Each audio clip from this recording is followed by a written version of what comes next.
Buenas tardes. Les damos la más cordial bienvenida a la séptima sesión del curso taller de elaboración de resoluciones de la Junta Federal de Conciliación y Arbitraje.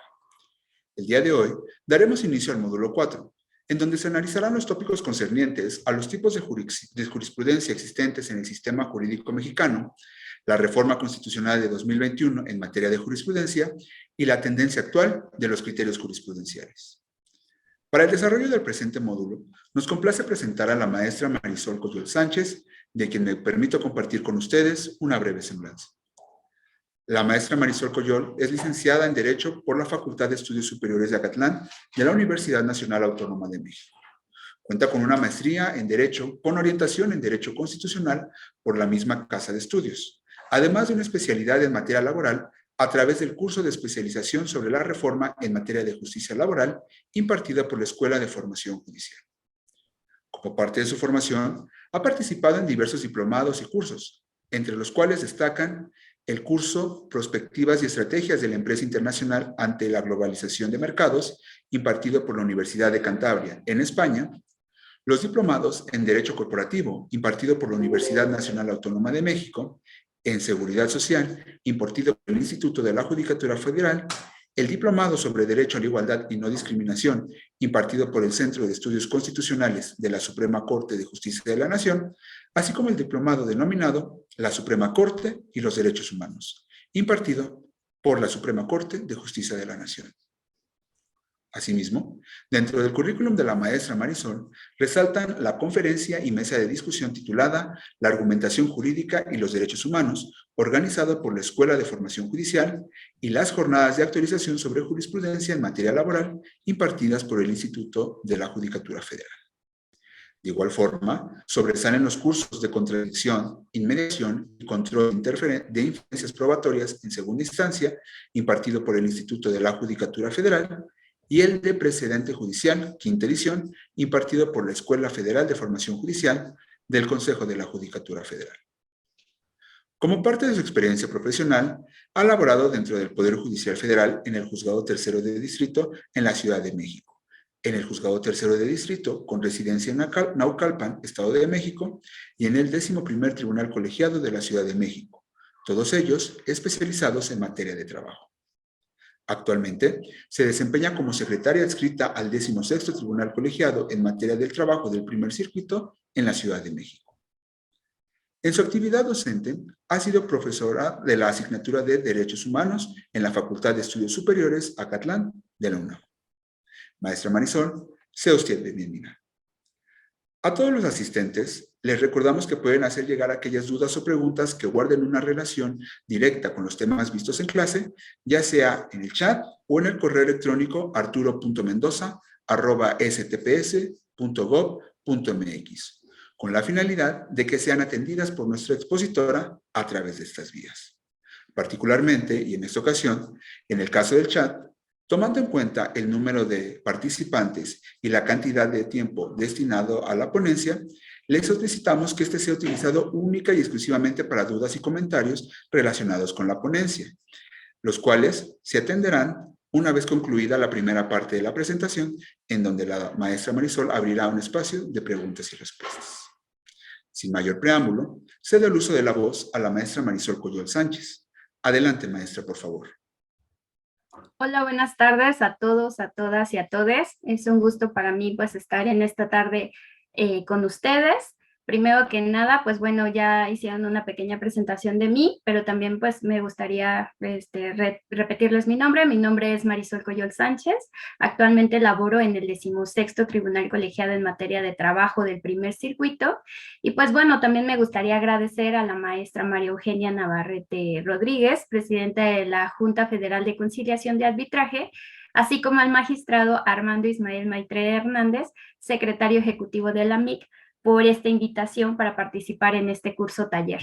A mí me honra mucho estar en esta tarde aquí con ustedes y poder platicar de este tema que en lo particular me parece de suma importancia, pues es la jurisprudencia en México, ¿no? Este módulo, como ustedes ya lo saben y como nos los acaban de repetir, bueno, se integrará de 2 sesiones, de 2 horas cada una, por ello a efecto de no hacer una charla un tanto tediosa, pues me permitirá hacer un receso de 15 minutos a la mitad o digamos como de cada hora, para efecto de que podemos tomar agua, hacer algo que consideramos, ¿no? Bueno, también me permitiré compartir con ustedes un par de diapositivas en relación con este tema y en primer lugar, pues trataré de establecer un panorama general de lo que veremos en este curso taller para después poder aterrizar cada uno de los temas de una manera más completa. Si en algún momento consideran que voy un poco rápido o que me lo pueden hacer saber para poder pues irlo aterrizando un poco mejor. También quería precisar que al final de cada intervalo pues daremos un espacio, como ya lo refirieron, para preguntas y pues siéntanse con la confianza de formularlas, ¿no? Y bueno, pues una vez precisado lo anterior, pues comenzaré con mi presentación. Voy a compartir pantalla y pues...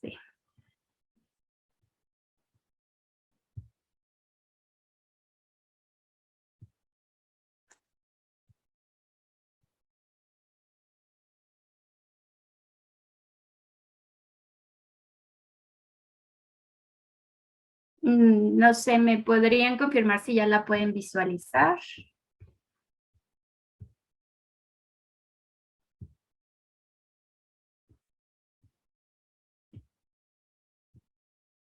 Listo, me parece que ya se está compartiendo pantalla, ¿es correcto? Sí. Ok, gracias. Bueno, pues como lo referí, aquí tengo. Ok, este módulo 4 pues se denomina jurisprudencia.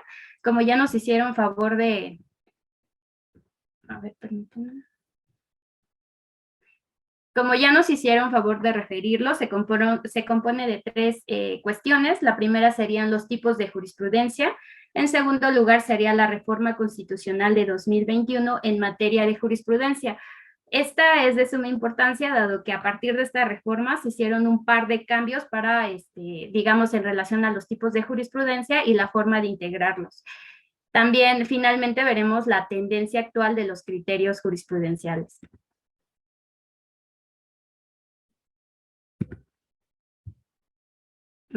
Perdón, pero no avanza esto, como que se traba un poquito. Ah, ya. Bueno, pues también me gustaría establecer, digo, como ustedes ya lo saben,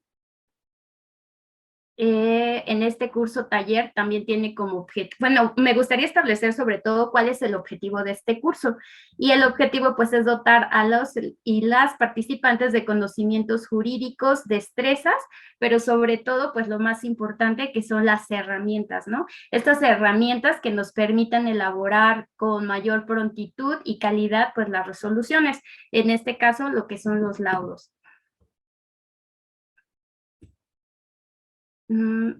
Permítanme porque no sé por qué no avanza muy bien la presentación.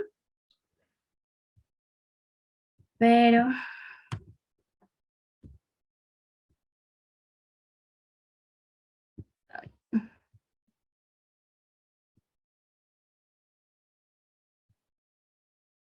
Ok, bueno. En primer término, me gustaría establecer por qué es importante el estudio de la jurisprudencia. Como lo vamos a ver más adelante, la jurisprudencia forma parte de las fuentes del derecho y esta es importante ya que complementa la norma o incluso, digamos, llena algunas lagunas.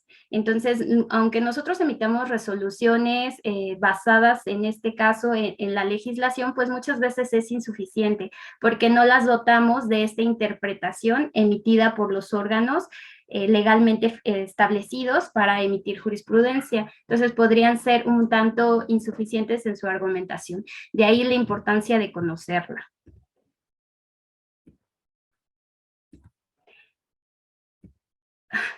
Ay, perdón, es que no sé por qué está muy lenta esta computadora, o no sé por qué se traba la presentación.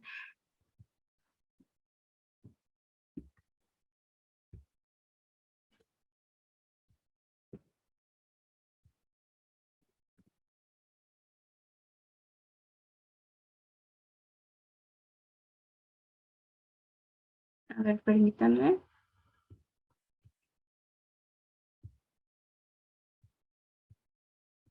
Digo, no la voy a compartir completa porque está muy lenta, entonces mejor lo que voy a ir a hacer es cambiando aquí las diapositivas manualmente.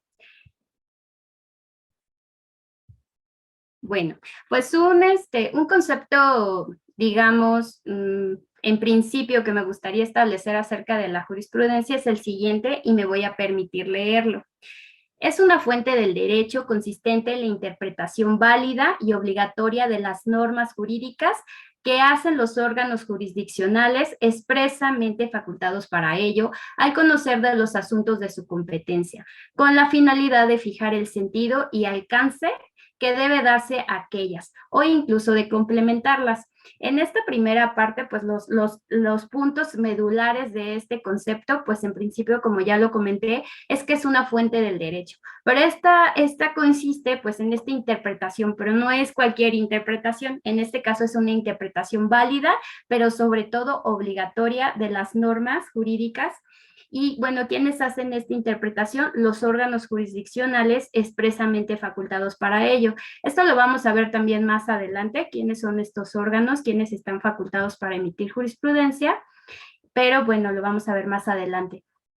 También me gustaría establecer que la finalidad de la jurisprudencia pues es fijar el sentido y alcance que debe darse a aquellas o incluso, como lo comentábamos, pues de complementarlas.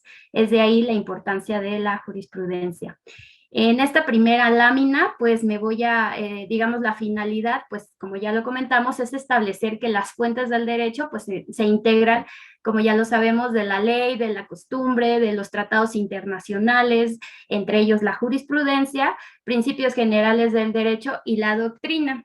Pero muchas veces, pues solo, no sé, digamos, al emitir una resolución o en este caso un laudo, pues muchas veces solo nos enfocamos en la ley, ¿no? Perdiendo de vista la importancia del papel de otras fuentes, en este caso como lo es la jurisprudencia, que al menos en nuestro sistema jurídico pues desempeña un papel muy importante. También me gustaría que tuviéramos presente de dónde viene la raíz, su raíz latina, que es jus, derecho, lo justo, y prudentia, conocimiento, ciencia, que significa la ciencia del derecho o de lo justo. En esta otra lámina, pues me gustaría resaltar cuáles son los errores comunes que tenemos acerca de la jurisprudencia. Y pues el primer error en el que solemos caer es que la jurisprudencia solo sirve de apoyo para argumentar o como argumentación de los juzgadores, pero no así como no una obligación de aplicarla. Entonces, esto pues evidentemente es erróneo porque la jurisprudencia es de aplicación obligatoria para las autoridades jurisdiccionales, federales y locales del país. Entonces no es como que algo, digamos, solo para adornar la sentencia, sino sobre todo surge de una obligación que tenemos como órganos jurisdiccionales. El segundo error común, pues es que la jurisprudencia solo son los puntos resolutivos de la sentencia y pues esto también es incorrecto porque la jurisprudencia contiene criterios interpretativos de las sentencias que dictan los órganos jurisdiccionales facultados para emitirlas, pero no solo son los puntos resolutivos, sobre todo son estas razones primordiales en las que se basa la sentencia, ¿no? El tercer error común es que la jurisprudencia solo se integra a través de reiteración de un criterio. Y pues esto, como lo veremos a lo largo de este curso taller, también es incorrecto porque existen otras formas de integrar jurisprudencia. Además de la reiteración, existe la contradicción de criterios y en este caso el precedente obligatorio que surge a raíz de esta reforma de 2021, de la cual también nos vamos a abocar un poco más adelante. Otro error común que tenemos acerca de la jurisprudencia, pues es que es un fallo jurisdiccional y pues esto evidentemente también es erróneo porque la jurisprudencia deriva de los fallos jurisdiccionales, pero no es una sentencia como tal.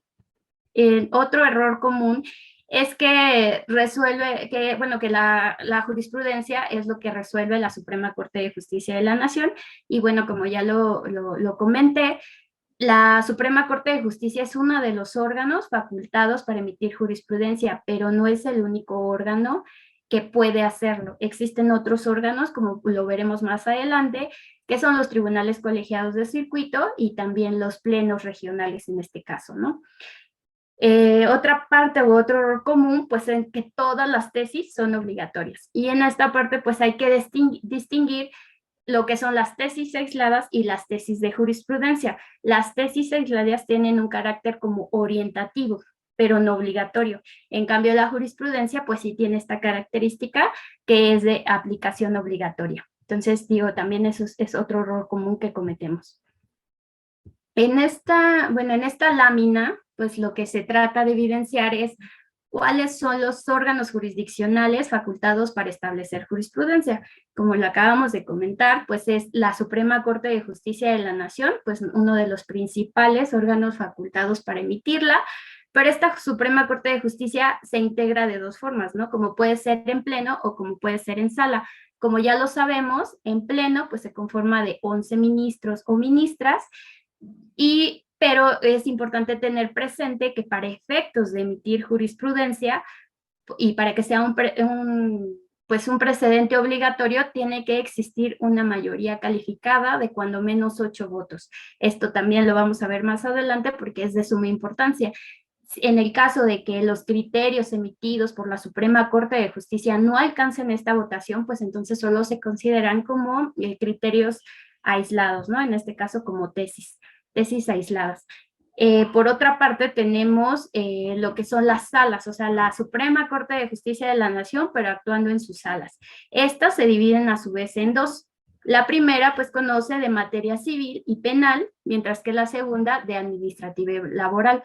Para efectos de nuestra materia, que es la laboral, pues, digamos que resultan de mayor importancia los de la segunda sala, porque están, digamos, expresamente dirigidos hacia esta materia. Sin embargo, los criterios de la primera sala, pues también resultan de gran importancia porque emiten criterios en materia común o en materia constitucional. Entonces, digo, es ahí también la importancia de conocerlos. Aquí también tenemos que, bueno, las salas se integran de 5 ministros o ministras, pero para funcionar basta con la presencia de 4. Sin embargo, para efectos de establecer jurisprudencia, pues es necesario también una mayoría calificada, que en este caso sería de 4 votos. Al igual que con el pleno, si no se alcanza esta mayoría calificada, pues entonces estos criterios emitidos por las salas no serían obligatorios, sino solo serían, pues digamos que tendrían un sentido orientador. Pero bueno, pues esto también lo vamos a ver un poquito más adelante. Solo ahorita, como les comenté, solo quiero como establecer un panorama general, pues para poder irlo aterrizando poco a poco. Otro órgano facultado que tenemos para emitir jurisprudencia, pues también son los plenos regionales. Estos plenos regionales, pues surgen a raíz de esta reforma de 2021. Anteriormente se denominaban plenos de circuito, los cuales estaban conformados, pues como su nombre lo dice, de los tribunales colegiados pertenecientes a ese mismo circuito. A raíz de esta reforma de 2021, los plenos regionales se conforman por bloques de regiones, la región norte y la región sur. Esto también lo vamos a ver más adelante porque, bueno, digamos, es importante en el sentido de saber nuestro circuito a qué pleno regional pertenece, para poder así establecer si esta jurisprudencia resulta obligatoria o no para el órgano jurisdiccional.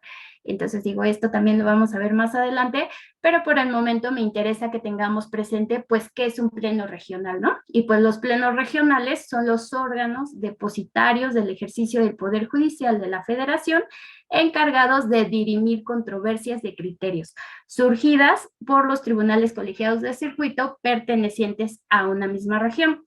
Entonces, estos plenos regionales, realmente su función pues solo es dirimir estas contradicciones de criterios emitidas por los tribunales colegiados de circuito, que ya veremos más adelante. También es importante puntualizar su integración. Se integran por 3 magistrados o magistrados de circuito ratificados, los cuales adoptan sus resoluciones por unanimidad o mayoría de votos. Esto también es importante porque es uno de los cambios que surgieron con esta reforma de 2021. Digamos, anteriormente los plenos regionales se conformaban por magistrados pertenecientes a cada uno de los tribunales colegiados de circuito.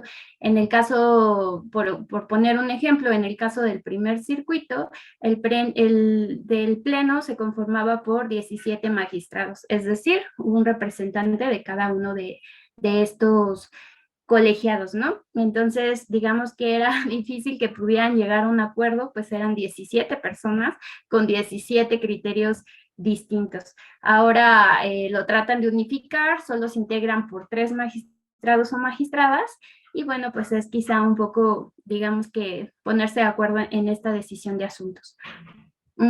Tienen competencia para establecer jurisprudencia por contradicción de criterios, como ya lo había comentado. Y bueno, pues eso sería en relación a los plenos regionales. Otro órgano facultado que tenemos para emitir jurisprudencia, pues son los tribunales colegiados de circuito. Estos colegiados, como ustedes ya lo saben, pues son órganos también que pertenecen también al Poder Judicial de la Federación, cuya competencia territorial y especializada son definidas por el Consejo de la Judicatura Federal.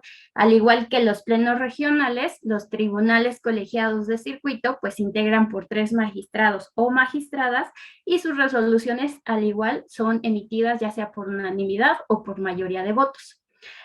Para efectos de establecer jurisprudencia hay, digamos, requisitos específicos que tienen que tener estos tribunales colegiados. La primera es que sus decisiones deben de ser adoptadas por unanimidad de votos. En cuestiones que sean exclusivas de su competencia, pueden establecer jurisprudencia por reiteración, pero es necesario pues también que sean 5 sentencias en un mismo sentido, sin ningún en contrario, y por digamos, una aprobación de unanimidad de votos. En este caso, lo vamos a ver igual más a detalle, solo lo quería mencionar. Otro órgano facultado para emitir jurisprudencia pues son los tribunales electorales del Poder Judicial de la Federación. El Tribunal Electoral es un órgano jurisdiccional especializado del Poder Judicial y se encarga de resolver controversias en materia electoral. Está integrado en una sala superior, 5 salas regionales y una sala regional especializada. No voy a entrar como mucho a detalle en relación a su integración, pues para efectos de esta charla, pues digamos, no es tan trascendente. Solo por este momento solo digamos, me gustaría evidenciar pues que es un órgano más facultado para emitir jurisprudencia. Entonces, aquí hacer como una pausa y decir, bueno, ¿qué es la jurisprudencia? ¿No? Pues ya como lo dijimos, para aterrizarlo un poco más, pues es una fuente del derecho consistente en la interpretación, como ya lo vimos, pero no es cualquier, como ya lo dijimos, no es cualquier interpretación, sino es válida, obligatoria de las normas jurídicas y que hacen estos órganos jurisdiccionales expresamente facultados. Y pues ya dijimos quiénes son, ¿no? La Suprema Corte, funcionando en plenos, en salas, también los tribunales colegiados de circuito, los plenos regionales y el Tribunal Electoral de la Federación. Entonces, bueno, esto lo hacen con la finalidad de fijar el sentido y el alcance que debe darse a aquellas o incluso de complementarlas. Estos criterios interpretativos al integrar jurisprudencia, como ya lo dije, son obligatorios. De ahí la importancia de que nosotros conozcamos todas estas, en primero, pues saber qué es obligatoria la jurisprudencia y en segundo lugar, pues también saber bueno, cuando nos encontramos en un supuesto de que es obligatoria, cuando solo es orientativa, y también saber dónde la podemos encontrar, cuáles son digamos, las herramientas pues que nos pueden facilitar esta búsqueda, ¿no? Es aquí la importancia y lo que se pretende dar con este curso taller. Otra parte relevante que me gustaría aquí precisar, pues es cómo se integra la jurisprudencia. La jurisprudencia se integra por 3 vías. El primero es por precedente obligatorio, en segundo lugar es por contradicción de criterios y en tercer lugar es por reiteración. Como ya lo mencioné, bueno, no, mejor dicho, esto apenas lo vamos a ver más a detalle más adelante, pero bueno, ahorita me gustaría como que quedara preciso que este también es un cambio importante que hubo a raíz de la reforma de 2021, porque anteriormente la Suprema Corte de Justicia de la Nación podía emitir jurisprudencia por reiteración. Sin embargo, después de esta reforma, ahorita la única forma en la que la Suprema, bueno, mejor dicho, la forma en la que la Suprema Corte emite su jurisprudencia es por precedente obligatorio. Entonces, esta forma de emitir jurisprudencia por reiteración, pues únicamente se queda o la conservan los tribunales colegiados de circuito. Esto igual lo vamos a desarrollar con mayor detalle porque resulta, pues, de suma importancia. Bueno, por otra parte, además, conforme a la ley reglamentaria de las fracciones 1 y 2 del artículo 105 de la Constitución Política, también cuando la Suprema Corte de Justicia de la Nación resuelve acciones de inconstitucionalidad y controversias constitucionales, pues las razones que justifican las decisiones de las sentencias también se consideran jurisprudencia, pero solo cuando también tienen una mayoría calificada, ¿no? Y esta mayoría calificada es cuando tienen cuando menos 8 votos, y ahí en su caso pues tendría este carácter también de ser obligatorio. Ahora, en esta lámina, pues también me estoy permitiendo como de fijar un concepto pequeño de cada uno de estos tipos de emitir jurisprudencia, ¿no? Entonces, el primero, pues sería precedentes obligatorios. ¿Qué son? Les comentaba, esto es uno de los grandes cambios de la reforma de 2021, el precedente obligatorio, que tiene como finalidad que la Suprema Corte de Justicia se convierta, o bueno, mejor dicho, se considere más como un tribunal constitucional, ¿no? En esta parte, digamos que ya no es necesario esperar a 5 criterios sin ningún contrario para establecer jurisprudencia. Basta con un precedente obligatorio, en este caso una sentencia relevante que conozca la Corte en la cual se determine que hay violación a derechos humanos y que obtenga una mayoría calificada, en este caso de 8 votos, para establecer que es obligatorio para todos los órganos o autoridades jurisdiccionales de la federación y entidades federativas. Entonces, realmente esto es un gran cambio de suma importancia para nuestro sistema jurisprudencial en México, porque pues digamos que antes era muy criticado, ¿no? Este aspecto, si en un asunto de gran relevancia en el que resulta evidente la violación a derechos humanos reconocido por la Suprema Corte, tener que esperar otros 5 asuntos en donde se adviertan estas mismas características, pues digamos en algunos casos pasaban años o nunca se llegaba a esos 5 asuntos, y entonces estos criterios de la Corte pues solo eran como orientativos, pero no tenían en realidad como un carácter obligatorio. Entonces con este cambio pues resulta que con un solo criterio pues digamos ya adquieren esta característica. Entonces de ahí su importancia. Por otra parte, pues ya hablamos un poquito de la reiteración de criterios, como ya se los mencionaba. Anteriormente la compartía la Suprema Corte, ahora se queda reservada solo para los tribunales colegiados de circuito. Y para los tribunales, pues sí es necesario esperar esas 5 resoluciones sin ningún en contrario y con una aprobación de unanimidad, en este caso, una votación de ser unánimes, ¿no? Para poder constituir jurisprudencia y se adquiera esta característica de obligatoriedad para los órganos inferiores. Otra parte y otra forma de integrar jurisprudencia que también es muy interesante, pues son las contradicciones de criterios. Yo creo que es una de las más usadas, o al menos una de las formas en las que se puede conseguir que un criterio se vuelva jurisprudencia, pues es la contradicción de criterios. Esta se establece al dilucidar los criterios discrepantes sostenidos ya sea entre las salas de la Suprema Corte de Justicia, los plenos regionales o entre los tribunales colegiados de circuito, en asuntos que sean de su competencia. ¿Cómo vamos a saber quién resuelve esta contradicción de criterios? Pues bueno, lo vamos a ver más adelante. Dependiendo de qué órganos son los que están contendiendo, pues se va a determinar la competencia para conocer de estas contradicciones de criterios.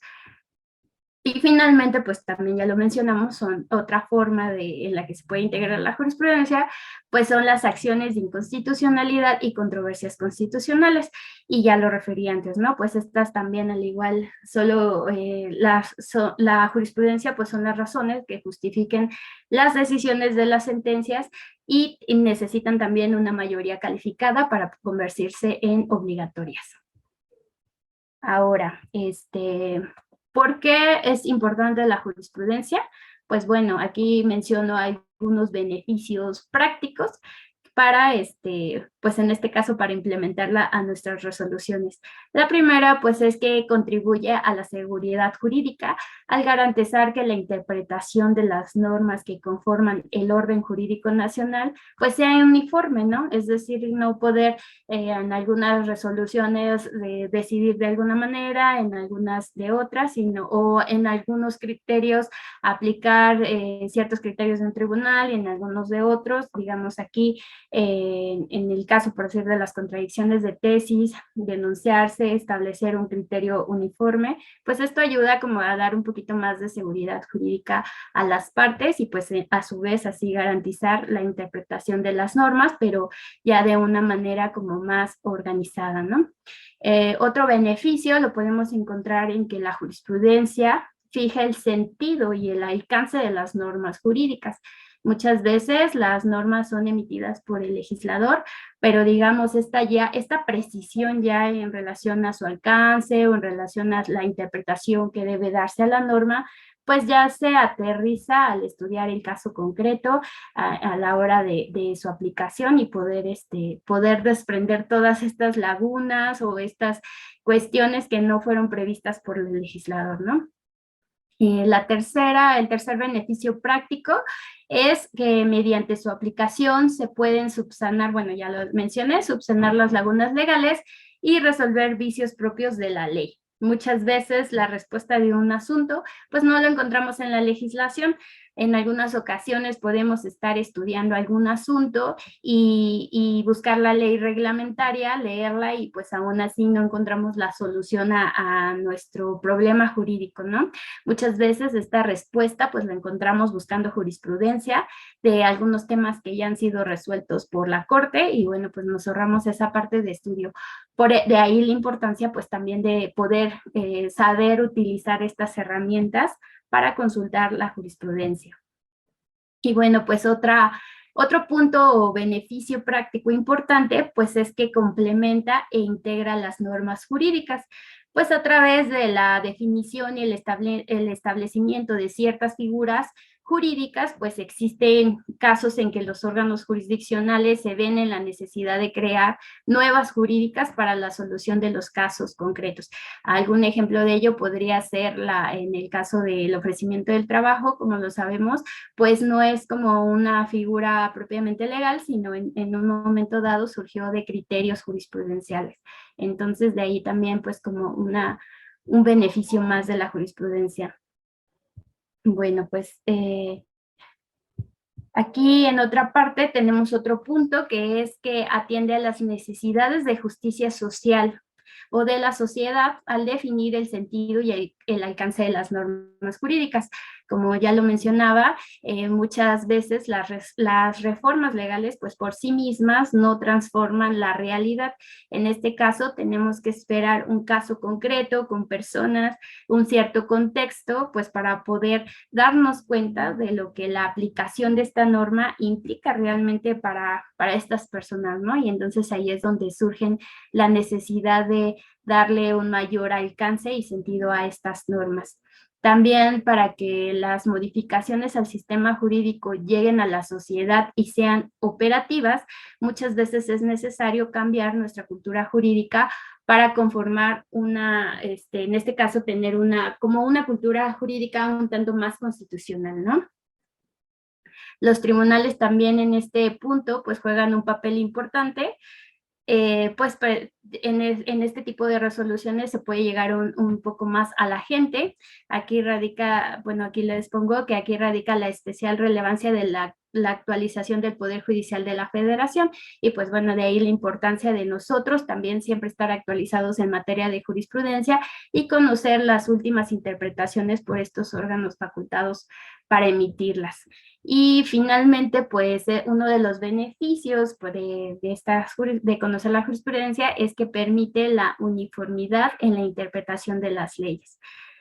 Pongo aquí que conocimiento complementario de la ley y la jurisprudencia, pues digamos que nos da una mayor rebustece, digamos, nuestras resoluciones, ¿no? Entonces es mejor conocerla. En esta lámina pretendo que podamos ver de una mayor, bueno, mejor dicho, como de manera gráfica, cómo es obligatoria la jurisprudencia. Esta, digamos, atiende a la jerarquía existente entre los diversos órganos del Poder Judicial. Como lo vemos en la lámina, en la parte de arriba, pues se encuentra el Pleno de la Suprema Corte de Justicia de la Nación, posteriormente las salas de la Suprema Corte de Justicia de la Nación, después los plenos regionales. En siguiente término están los tribunales colegiados de circuito, posteriormente los tribunales colegiados de apelación, después los juzgados de distrito y finalmente están las demás autoridades jurisdiccionales de la federación y de las entidades federativas. Entonces, cuando nosotros queremos saber para quién resulta aplicable, pues con esta pequeña gráfica podríamos ver. En el primero, el pleno, pues sería obligatoria para todas las de abajo, en las salas igual. Digo, esto lo vamos a ver más a detalle, pero bueno, quería que se quedaran con esta primera, pues, impresión, digamos, de cómo podemos saberlo.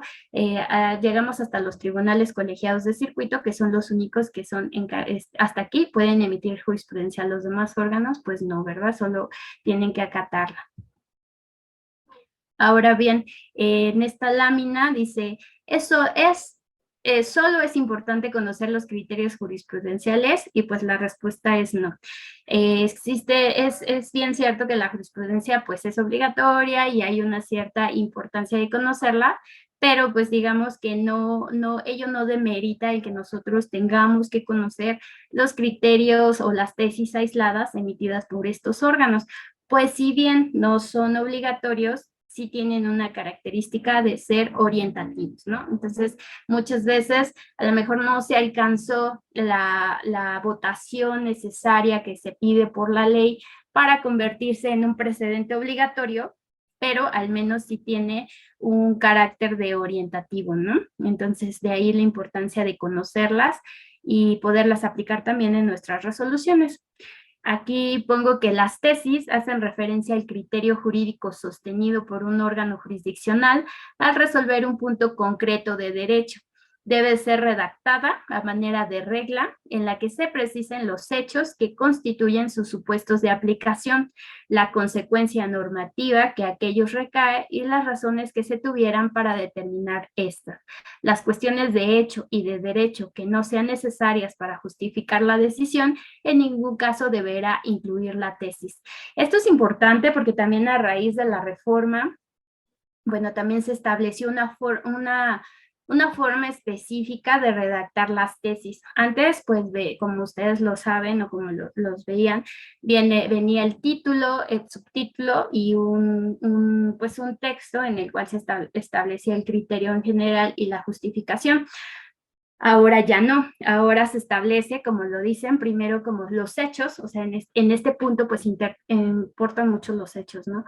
Porque muchas veces aplicábamos la jurisprudencia y no eran los mismos, el mismo contexto, los mismos hechos para su aplicación. Entonces ahora como que dicen, bueno, primero los hechos, luego el criterio y finalmente las razones que justifiquen esta aplicación. Entonces esa es la forma en la que se deben de redactar las tesis. Por otra parte, aquí, bueno, pues se trata de visualizar pues la diferencia, ¿no? Entre tesis aisladas y tesis de jurisprudencia, y pues la característica principal pues es la obligatoriedad. Las primeras solo tienen un carácter orientativo, mientras que las segundas, pues ya lo hemos repetido, pues tienen un carácter obligatorio. Aquí, bueno, pues nada más se pone una nota, ¿no? Dice, ¿sabías que en el Semanario Judicial de la Federación pueden consultarse más de 300,000 tesis? Pues sí, existe una norma, inmensidad de criterios, ¿no? De ahí la importancia de saber cuándo son obligatorias, cuándo son orientativas, qué órganos le emiten, para quiénes resultan aplicables, si pertenecen, son emitidas por, digamos, el pleno regional, pero si es el norte, si es el sur, si me aplica a mí, o sea, como órgano jurisdiccional, claro, ¿verdad? Entonces de ahí su importancia. Y sobre todo, pues también conocer las herramientas de las que nos ha dotado, en este caso, el Consejo de la Judicatura, la Suprema Corte, para su, pues digamos, facilitar esta consulta. Pero esto también, pues lo vamos a ver más adelante. Bueno, aquí viene esta lámina. Dice, ¿dónde se pueden consultar los criterios jurisprudenciales y aislados emitidos por el Poder Judicial? Bueno, pues existen varias formas de consultarlo. Está el Semanario Judicial de la Federación. El Semanario Judicial de la Federación emite cada viernes, también se publican los criterios de tesis aislada y jurisprudencia emitidos por estos órganos facultados. Entonces es una forma de conocerlos. Y pues bueno, esto facilita. ¿Quiénes lo pueden consultar? Bueno, el público en general, digo, nosotros como órganos jurisdiccionales tenemos esta obligación de conocerlos, pero bueno, también lo pueden consultar las personas justiciables y los abogados postulantes, también los investigadores y pues los estudiantes de derecho, ¿no? Entonces aquí pongo por eso estas láminas y pues bueno,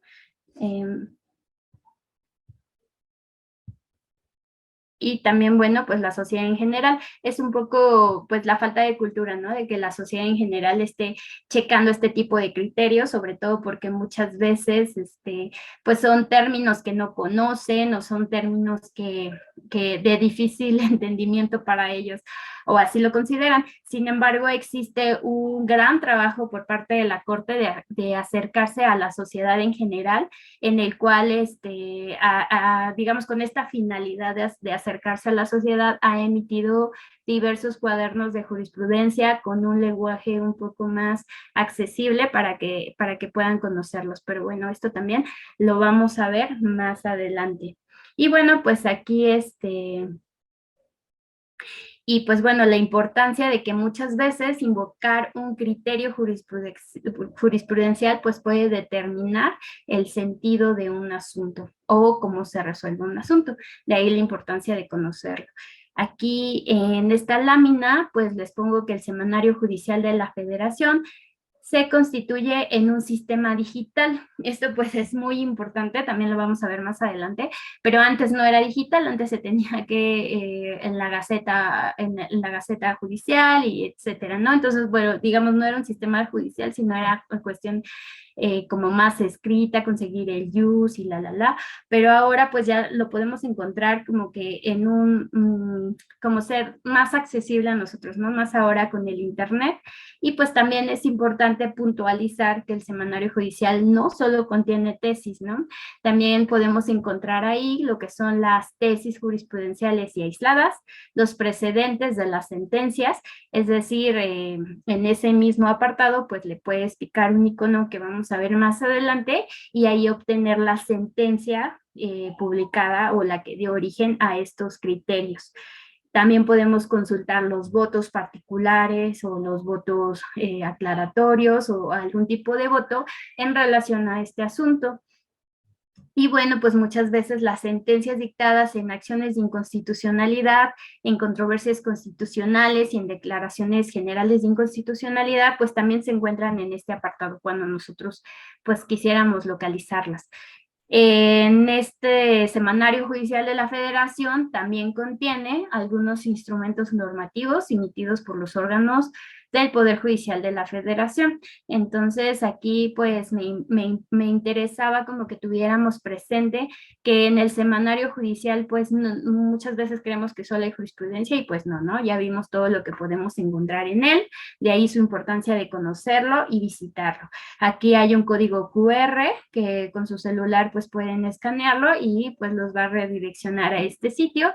Pudiéramos muchas veces pues tenerlo incluso pegado al lado de nuestro computador y si estamos resolviendo algún asunto pues tenemos duda acerca de los criterios emitidos por los órganos facultados en relación a ese tema, y pues digo, consultarlos y de esa forma, pues robustecer nuestras sentencias o nuestras resoluciones. Otro medio donde podemos encontrar estos criterios, pues es la Gaceta Electrónica. ¿Y qué es la Gaceta Electrónica? Sería la pregunta, ¿no? Pues esta es un medio de difusión que compila la información publicada en el Semanario Judicial de la Federación en un mes calendario. Entonces contiene las sentencias ejecutoriadas, votos que no se hayan incluido en las tesis respectivas en su publicación semanal y los acuerdos y otros documentos cuya publicación haya sido ordenada. Entonces, como ya lo veíamos, el Semanario Judicial de la Federación sale publicado cada viernes, mientras que la Gaceta, pues podríamos tener sale en un mes calendario. ¿Qué ventajas ofrece? Pues digamos, incluye opciones novedosas de búsqueda y herramientas que contribuyen a la localización también inmediata de esta información. Destaca, por ejemplo, la posibilidad de buscar los criterios empleando palabras, puedes poner frases, registros digitales, etcétera, ¿no? O algún operador jurídico que se facilite la búsqueda. Esta gaceta también puede accederse en formato PDF.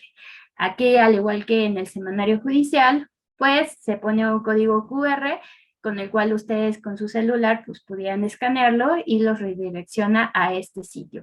Y si no, pues aquí viene el sitio al cual pueden buscarlo en su ordenador. Bueno, y finalmente tenemos el JurisLex. ¿Qué es el JurisLex? El JurisLex es un sistema de consulta de criterios aislados y jurisprudenciales a partir de los ordenamientos jurídicos que interpreta. Digamos, podemos ver que hay, por así que por conocer la jurisprudencia se han esforzado, ¿no? Para darnos herramientas que nos faciliten cada vez más la localización de ella, ¿no? E incluso cada vez irlas complementando de mayor manera. Por decir, en este JurisLex podemos encontrar también como normativa aplicable, bueno, lo vamos a ver más adelante, pero bueno, este es como conocer que existen, ¿no? Y bueno, pues aquí también les pongo, bueno, en esto también se resalta que existen cursos gratuitos emitidos por la Suprema Corte de Justicia de la Nación, en este caso por la Dirección General de la Coordinación de Compilación y Sistematización de Tesis, para conocer todas estas herramientas, la difusión y la consulta de la jurisprudencia, y estos cursos pues son gratuitos. Entonces, digamos, en este curso taller lo estamos abordando, pero pues de una manera como muy concreta, y pues como lo platicamos solo duran 2 horas, entonces si alguien desea profundizar en estos temas, pues incluso puede tomar estos cursos que incluso son gratuitos. Aquí también se establecen los teléfonos y todo para que si desean más información, pues puedan llamar y poder estar, digamos, como más, digamos más, estudiarlo como de una manera más a fondo. Y bueno, pues ahorita me gustaría aquí establecer como una primera pausa para escuchar preguntas si tienen alguna duda y tomar también un pequeño receso para continuar con esta presentación. En esta parte, esto como lo comenté al inicio, solo es un marco general de lo que vamos a ver ya un poquito más aterrizado en las siguientes láminas, ¿no? Ahorita solo es como para podernos entender y tener un panorama general. Pero bueno, escucho... mejor dicho, son las 5:47, entonces no sé si desean formular preguntas en este momento o,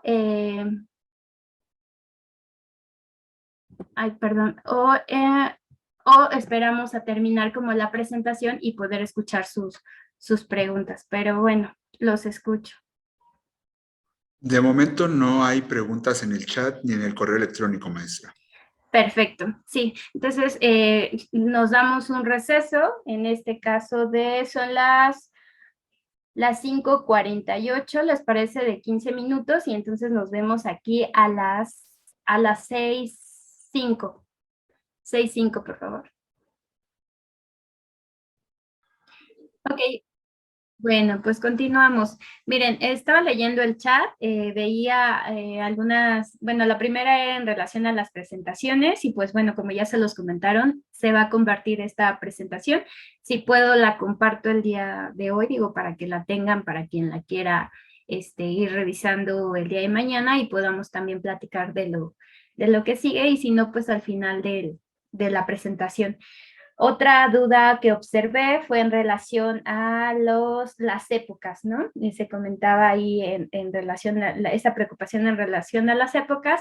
Y pues bueno, primero que nada comentar que para nada es pues digamos como ahí lo ponen, ¿no? Como que ignorancia o algo así, claro que no. Al contrario, para esto es este curso taller, justamente para aclarar este tipo de dudas que a veces pues parecieran pequeñas, ¿no? Pero resultan de gran relevancia a la hora que queremos aplicar un criterio, saber si ese criterio es aplicable, si ese criterio sigue vigente, si ese criterio es obligatorio o ya no lo es, si quedó superado o no. Bueno, pues todo eso lo vamos a ver en este curso taller. No lo voy a contestar en este momento porque justamente lo voy a abordar posteriormente en otras láminas, toda esta historia de las salas, ¿no? La razón de ser de cuando cambiamos de época, pues, como ustedes lo saben, ahorita estamos en la 11ª época, entonces todo tiene una razón, también las salas y todo lo relativo, ¿no? Y otra cosa que vi, pues fue una duda en relación a las tesis, a una tesis ejecutoria o tesis ejecutoria, ¿no? Se preguntaba qué es ahí. Digo, esto supongo que se refiere a la ejecutoria que le dio origen a la jurisprudencia. No, como lo mencioné en las láminas, solo existen dos tipos de tesis, la tesis aislada y la tesis de jurisprudencia. La tesis aislada es solo orientativa y la tesis de jurisprudencia, pues esta sí es obligatoria. Entonces, estas jurisprudencias, o sea, la publicación que sale en el Semanario Judicial de la Federación y que nosotros podemos consultar en el IUS, tiene una sentencia, en este caso, pues digamos, completa, del cual surgió este criterio. Supongo que es a lo que se refieren al decir ejecutoria. Entonces, en realidad es la sentencia de la que surge. Como ya lo vimos, pueden surgir de contradicciones de tesis o en este caso de un asunto resuelto por algún órgano facultado para ello. Entonces, cuando nosotros queremos leer el contenido completo de esta sentencia, pues en este mismo Semanario Judicial de la Federación hay un apartado en donde dice precedente, ahí se le pulsa y se emite la versión completa de la sentencia y ahí la podemos consultar, que es en realidad la que le dio origen. Y pues bueno, pues entonces, una vez precisado esas preguntas, pues vamos a continuar. De todas maneras, al final de esta presentación habrá un momento más para nuevas preguntas y podamos, pues ahora sí que irlas resolviendo. Voy a continuar y bueno, pues el marco legal, digamos, de la jurisprudencia, como primer punto, pues tenemos al artículo 94, permítanme nada más aquí ubico, ya, ahora sí. Tenemos el artículo 94 y 107 de la Constitución Política de los Estados Unidos Mexicanos. Estos dos artículos, pues en general, engloban lo relativo o establecen la obligatoriedad de nuestro sistema de precedentes, ¿no? Y por otra parte tenemos el artículo 215 al 229 de la Ley de Amparo y en esta parte pues establecen algunas características también de la contradicción de criterios y de todo este sistema. Por otra parte, tenemos el artículo 43 de la Ley Reglamentaria de las Fracciones 1 y 2 del artículo 105 de la Constitución Política de los Estados Unidos Mexicanos, y aquí se regula lo relativo a las acciones de inconstitucionalidad y controversias constitucionales. Y finalmente, como marco legal, tenemos, bueno, no finalmente, sino como al menos en esta diapositiva, tenemos a los artículos 157 al 159 de la Ley Orgánica del Poder Judicial de la Federación.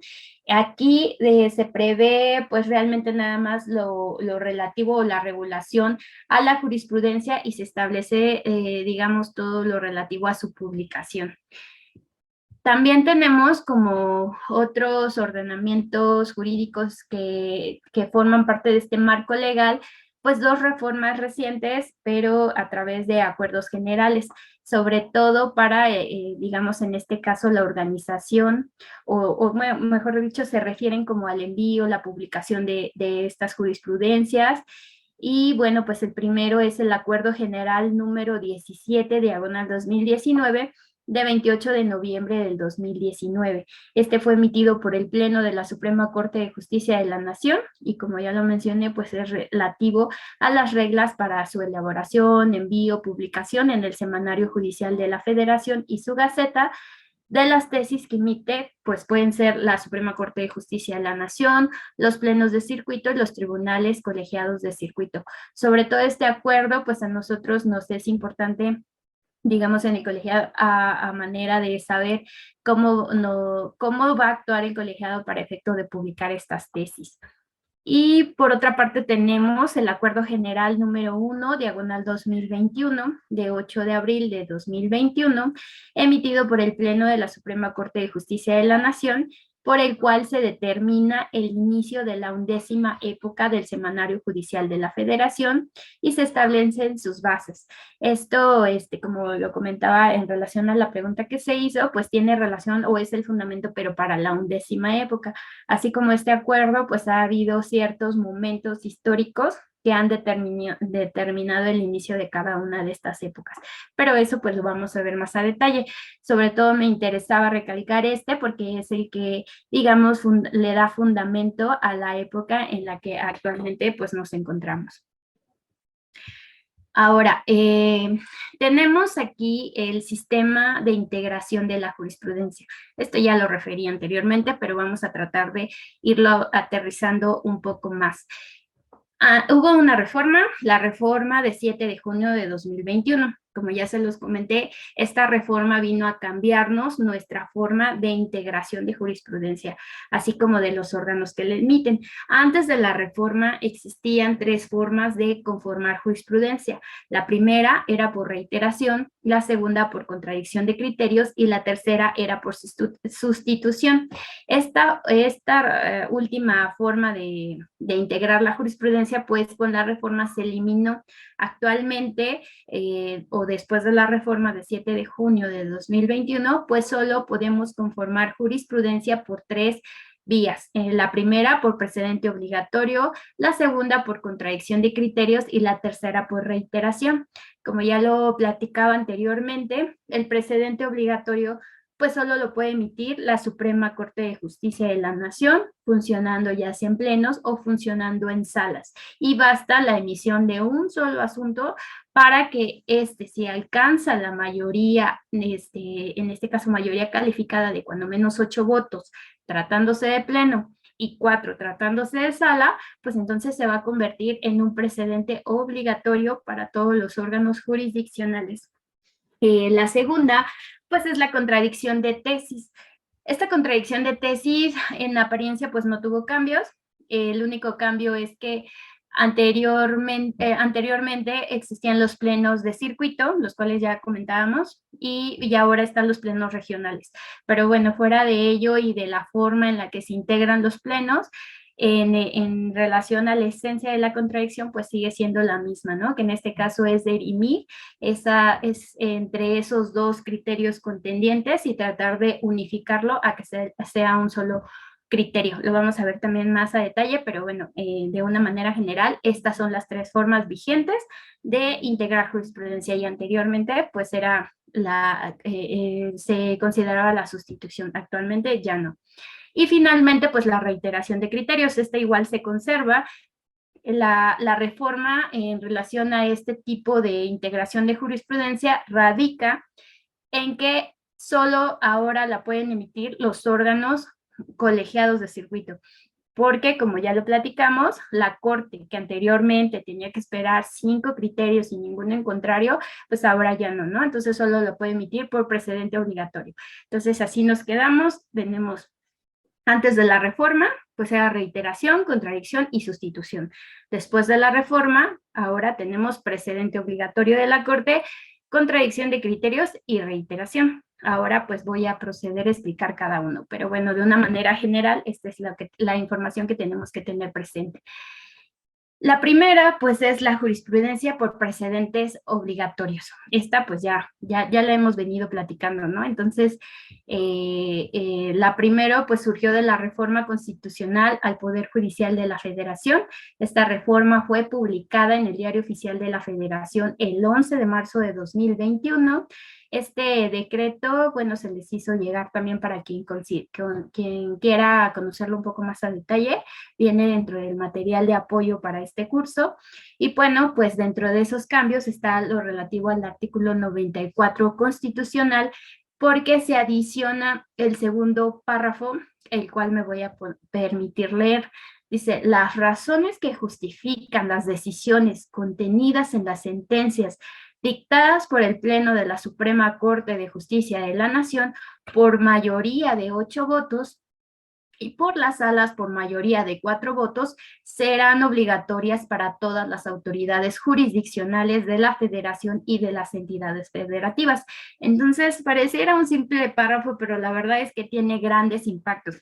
Como ya lo platicamos, o sea, en principio, pues deja de existir esta forma de integrar jurisprudencia a través de precedentes o de reiteración de criterios, mejor dicho, reiteración de criterios. Aquí ya nos dice basta uno, pero no puede ser cualquier criterio de la Corte, del Pleno o de la Sala, sino la condición es que haya una mayoría calificada. En este caso, 8 votos del Pleno, 4 votos de la Sala. Si no tenemos o no alcanzamos esa votación, pues solo va a ser un criterio aislado. Entonces no va a tener esta característica de ser obligatorio, solo orientativo, y pues nos va a ayudar para resolver los asuntos, pero digamos no de esta manera vinculante, ¿no? Como lo son las jurisprudencias.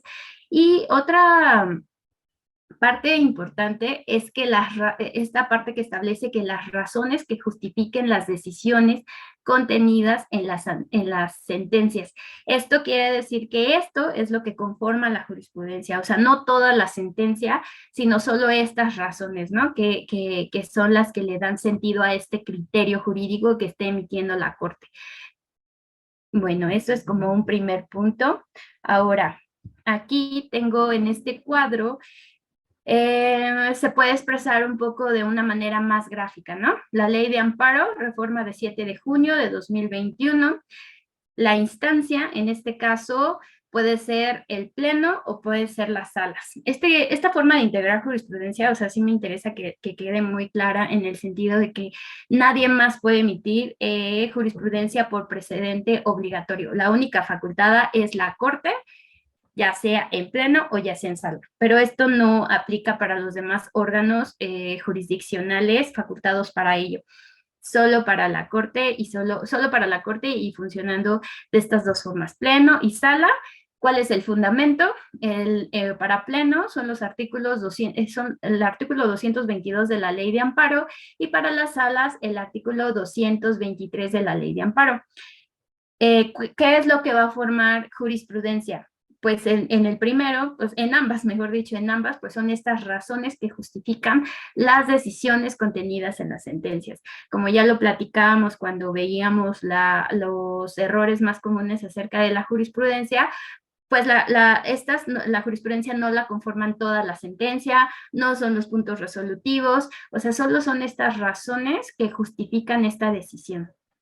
¿Cuál es la votación requerida para que se convierta en jurisprudencia? Pues tratándose de plenos, pues son 8 votos o más, y tratándose de salas, 4 votos o más. Esto le llamamos una mayoría calificada. Ahora bien, ¿para quién resulta obligatoria? Pues tratándose de plenos, para todas las autoridades jurisdiccionales de la Federación y de las entidades federativas, y tratándose de salas, pues para todas las autoridades jurisdiccionales de la Federación y de las entidades federativas, con excepción, pues en este caso, del Pleno, ¿no? Bueno, pues aquí tengo mejor dicho, visualizo un ejemplo. En este caso, así aparece publicada, digamos, esta es una tesis de jurisprudencia ubicada o publicada en el Semanario Judicial de la Federación. Esto también lo digo, hay un apartado, o bueno, al menos lo vamos a abordar en este curso taller, también como qué significan este tipo de registros, ¿no? O sea, cómo identificar verificar de qué época son, pero bueno, esto lo vamos a ver más a detalle. Por el momento solo quería como que visualizáramos, en este caso, las jurisprudencias que emite por precedente obligatorio, por precedentes obligatorios la Corte. Este criterio fue emitido, o sea, vean, la importancia de checar el Semanario Judicial de la Federación. Este criterio fue publicado este viernes. Salió publicado en el Semanario Judicial de la Federación. Y pues aquí en este apartado, o sea, la Corte lo publica, es la segunda sala. Este es el número de registro, la instancia segunda sala, la tesis 42/2023 y corresponde a la 11ª época. Está publicado en el Semanario Judicial de la Federación, corresponde a la materia laboral. ¿Y qué tipo? Pues es una jurisprudencia. ¿Por qué es jurisprudencia? Porque alcanzó en este caso la mayoría calificada de cuando menos 8 votos. Y bueno, pues el título es Conflictos individuales de seguridad social. La falta de exhibición de la constancia de otorgamiento o negativa de pensión expedida por el Instituto Mexicano de Seguro Social o en su caso de la solicitud de pensión respectiva trae como consecuencia la improcedencia de la acción. Como ya lo veíamos, estas tesis tienen una estructura, pues digamos, ahora ya especificada. En este caso es los hechos. Primero tienen que tener los hechos, una narrativa de los hechos. Nosotros a la hora de aplicar un criterio, pues también tenemos como que la obligación de saber si esos hechos corresponden también al asunto que estamos resolviendo, ¿no? Porque muchas veces aplicábamos criterios y solo como que por el rubro, porque se parecía o tenía una cierta relación, pero no porque resolviera el asunto concreto que estábamos, al que nos estábamos enfrentando. Entonces ahora los hechos resultan relevantes, hay que verificar que los hechos corresponden también digamos, a nuestro asunto. Y pues otra forma que compone, otro aspecto que compone la jurisprudencia es el criterio jurídico. Aquí la Corte pues establece cuál va a ser el criterio de esta Corte. En este asunto, dice, la segunda sala de la Suprema Corte de Justicia de la Nación determina que en los casos en los que se reclame el otorgamiento de una pensión sin que el actor haya aportado a juicio la constancia de otorgamiento o negativa de pensión por parte del Instituto Mexicano del Seguro Social o en su caso la solicitud de pensión respectiva, la acción debe declararse improcedente. Entonces, este criterio al menos ya nos puede resolver un asunto, o sea, bueno, mejor dicho, nos resuelve un asunto en concreto.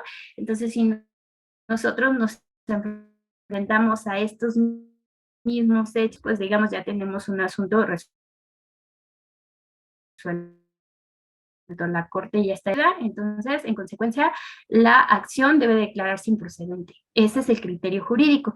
Y bueno, otra parte que compone estas jurisprudencias es la justificación. En esta parte la Corte, en este caso la segunda sala, pues establece los fundamentos que utiliza para establecer este criterio jurídico.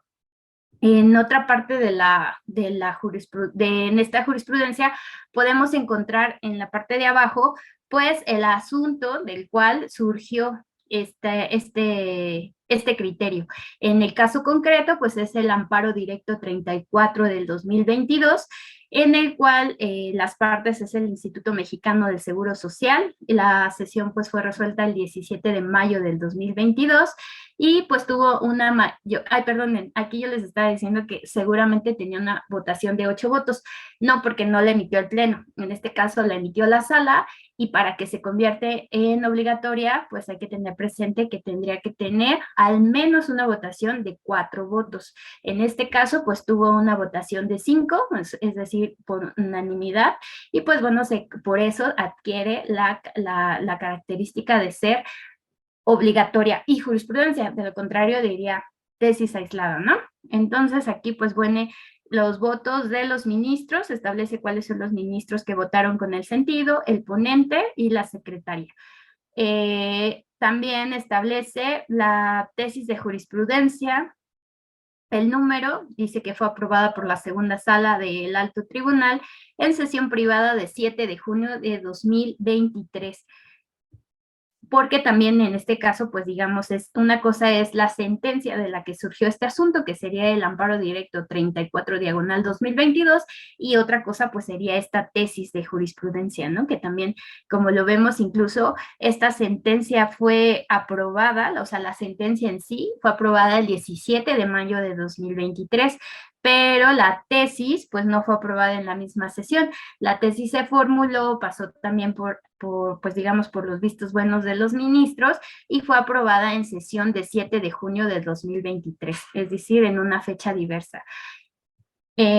Aquí, pues vemos en esta última parte de la jurisprudencia, se establece una nota. La mayoría de las tesis siempre tienen estas notas que es importante checar porque justo aquí es donde nos diría o establecería si esta jurisprudencia forma parte de algún otro criterio contendiente, si ya no es obligatoria, si quedó superada, etcétera, ¿no? Entonces aquí tiene una nota y dice la tesis de jurisprudencia número 32, diagonal 2019 citada, aparece publicada en el Semanario Judicial de la Federación el viernes 1 de marzo del 2019. Bueno, en este caso está haciendo una nota, pero en relación a la tesis que se considera en la resolución de este asunto, y bueno, pues aparece, digamos porque tienen relación, pero en estas notas generalmente también se establecen si es obligatoria, si ya no tiene aplicabilidad o si quedó separada por algún otro criterio. Y finalmente, en esta última parte, pues esto es muy importante porque se establece a partir de cuándo esta jurisprudencia resulta obligatoria para nosotros como órganos jurisdiccionales. En este caso, esta tesis se publicó, como les comentaba, es el viernes pasado, que es viernes 23 de junio de 2023, a las 10:29 horas del Semanario Judicial de la Federación, y por ende se considera de aplicación obligatoria a partir del día de ayer, en este caso del lunes 21 de junio del 2023, para efectos previstos en el punto 9 del Acuerdo General Plenario 1 diagonal 2021.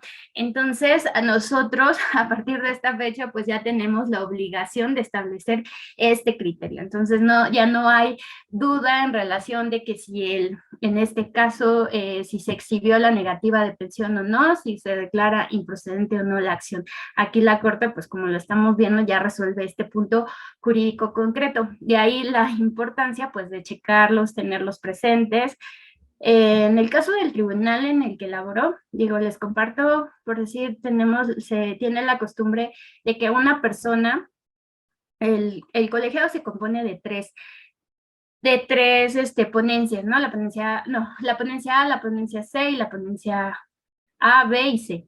En este caso, pues digamos, para ahorrar un poquito, pues como una dinámica, digamos, del tribunal, se establece que la presidencia que lleve en ese año o quien lleve la presidencia, pues nombrará a una persona encargada, en este caso, de recopilar todas las tesis en materia laboral todos los viernes. Entonces esta persona pues se encarga de checar, en este caso, los nuevos criterios que se emitieron relevantes en la materia y pues los recopila en un documento, se convierten en PDF y se comparte pues en un grupo que tenemos en el tribunal.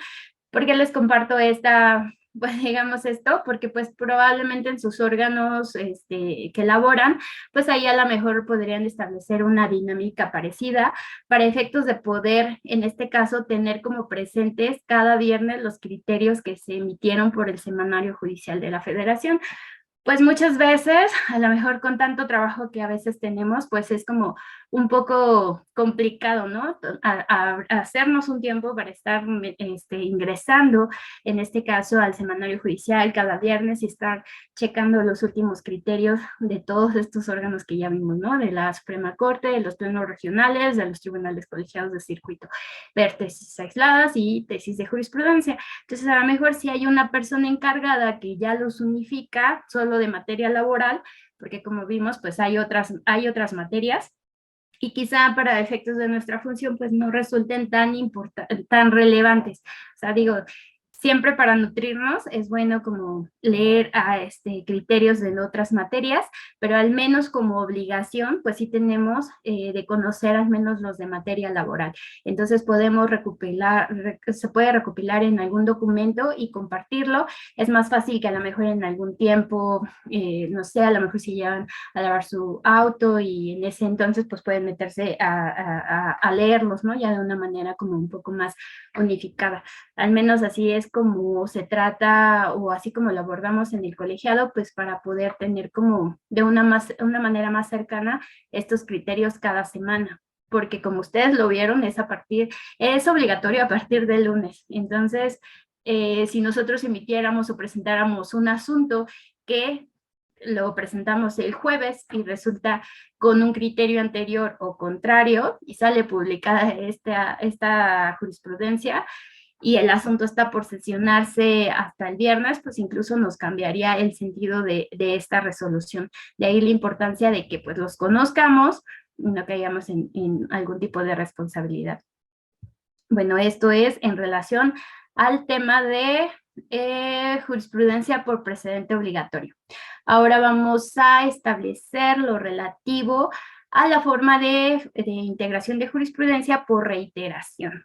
Como ya lo platicábamos, aquí también hay un cuadrito y podemos ver que antes de la reforma de 7 de junio de 2021, pues esta forma de integración la compartía el Pleno y las salas de la Suprema Corte de Justicia de la Nación. Actualmente solo la tienen los tribunales colegiados de circuito. Entonces, a la Corte se le quita este requisito, ya lo vimos, un solo precedente obligatorio. A los tribunales colegiados no, tienen este candado de decir, espérate, 5 resoluciones sin ningún en contrario, y siempre y cuando tengas una votación de, en este caso, unánime, y podrás integrar jurisprudencia.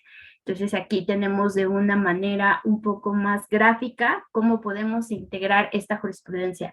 Requerimos, como ya lo platicamos, 5 sentencias en el mismo sentido, sin ningún en contrario, y una votación unánime por los magistrados o magistradas integrantes de ese tribunal colegiado.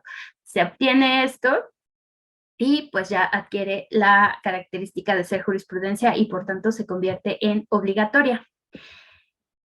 Aquí se pone un ejemplo de jurisprudencia por reiteración. En este caso sería el criterio reiterado por despido, digamos, es un ejemplo, es despido. Para considerar satisfechas las circunstancias de modo en que aconteció, es innecesario que el trabajador indique el nombre de la persona que lo despidió en representación del patrón.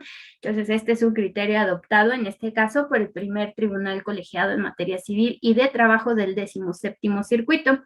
Y pues bueno, al haberse reiterado en estos cinco asuntos, de manera consecutiva, digamos, no tienen que ser emitidos en la misma sesión, tienen que ser emitidos en sesiones posteriores, pero en el mismo sentido. Entonces, este criterio se reitera 5 veces en estos 5 asuntos sin ninguno en contrario y con esta votación. Como ven ustedes, en todos hay votación, unanimidad de votos, y entonces ahora sí, este criterio se convierte en obligatorio. Aquí, viene un código QR por si lo quisieran checar, pero pues realmente solo es para efectos de establecer un ejemplo. Ahora, otra forma de integrar jurisprudencia, pues como lo platicamos, es la contradicción de criterios. Esta contradicción de criterios, pues digo, es muy interesante, ¿no? Siempre porque vemos que un asunto puede ser resuelto de diferente manera. Aquí lo importante es siempre, pues, verificar las constancias, que no esté basado en constancias, o sea, como de establecer cosas que no dice, digamos, el expediente, pero realmente el criterio es el que puede variar, ¿no? Entonces, muchas veces un colegiado o, algún órgano jurisdiccional tiene un criterio en contrario, pueden chocar, y entonces aquí es donde surge justo esta contradicción de criterios. Aquí establezco que tanto el artículo 107, fracción octava de la Constitución, como el artículo 226 de la Ley de Amparo prevén la jurisprudencia por contradicción de criterios. en los supuestos siguientes, ¿no? Por decir, en este caso, el Pleno de la Corte, ¿cuándo va a resolverlo? Dice el Pleno de la Corte, cuando deban dilucidarse los criterios contradictorios sostenidos entre sus salas. En este caso, ¿quién resuelve, no? ¿Quién resuelve esta contradicción de criterios entre las salas? Bueno, pues la resuelve el Pleno de la Suprema Corte de Justicia de la Nación. Él es el que va en este caso, decidir qué criterio es el que prevalece. Y en este caso, en automático, esa resolución pues ya se convierte en jurisprudencia. Entonces es una forma de establecerla.